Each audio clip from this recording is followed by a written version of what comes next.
Nahulog yung kopya ko. Teka lang ah! Kukunin ko lang.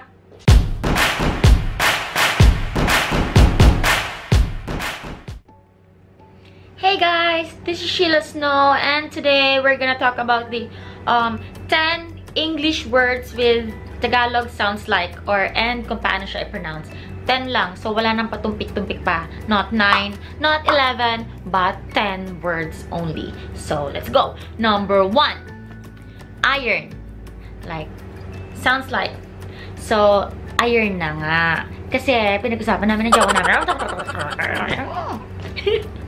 Iron. So, iron na nga. Number 1. Iron. Number 2. Coupon. Like, you know, usually, pag sinasabi nila coupon, but ako kasi ang gamit ko, coupon. You know, when you're in Thailand, you say, coupon ka. Coupon ka. Coupon ka. Number 3, violin. When you have a talent, you know, gumagamit ka ng violin. But, in other term, when you have suggestions, recommendations, violin reactions, yung mga ganon. Madalas siyang gamitin sa mga meetings, sa mga seminars. Yes. Violin. Number 4. The simplest. Oh my God. Video. Like video. What am I doing now? I'm making video. But in other term, video. Like the bank. Video. We find ways.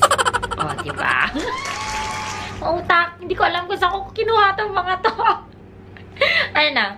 Number 5. Sorry, hindi ko kabisado eh. Number 5. Discretion. Tama ba pag yung pronunciation? Discretion. Knock, knock. Who's there? Discretion. It's the remix to It's the remix to discretion, hot and fresh out the kitchen, mama rolling the body. Discretion. Next is number 6 is when you have sakit, when you're lumaki kang mayaman, hindi masyadong lumalabas, you have asthma, like but yung sounds like niya, if you're watching or if you watched Teen Titans Go, si Raven, mahilig siyang mag-magic and lagi niyang sinasabi like this, asthma, methrian, zintos. Okay? No. Asthma. Asthma. Number 7, sour. Like sour, maasim. Mangga, sour. Ganon.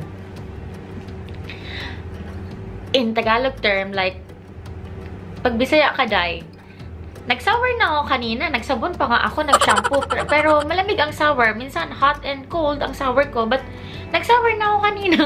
Sour. Naligo. Sour. Meron na kayong alam. What's number 8? Number 8. Police. Nahulog yung kopya ko. Teka lang ah. Kukunin ko lang. Tara! Kasi hindi ko kabisado. Police. Like, policeman. Yung mga nanghuli sa'yo. Mga nantotokhang. Ganon. But, nowadays, millennial world, we say, police, the please na, sige na, police. Diba? So, arte, like, police, the P-U-H, police, not the police, hold up, or taas ang kamay. Suko na, police, yung mga ganon. Number 9, no. Oh. No, like no on. I'm kidding. No, hindi siya gino ha, or parang no, gino, ginigino ako. Ginigino ka ba? Hindi. Ikaw, ginigino ka. Ang arte, ginigino. That's no. And lastly, number 10. Chassis. Yan. Usually, pag mga nasa talyer tayo, ang sinasabi ng mga talyer boys. Chassis. Nung bata ako narinig yan. Chassis. Chassis. Chassis. Yung pala, tinignan ko sa dictionary. Oh my God. Chassis. Parang, chassis dar na Ako si Sheila. Siya si.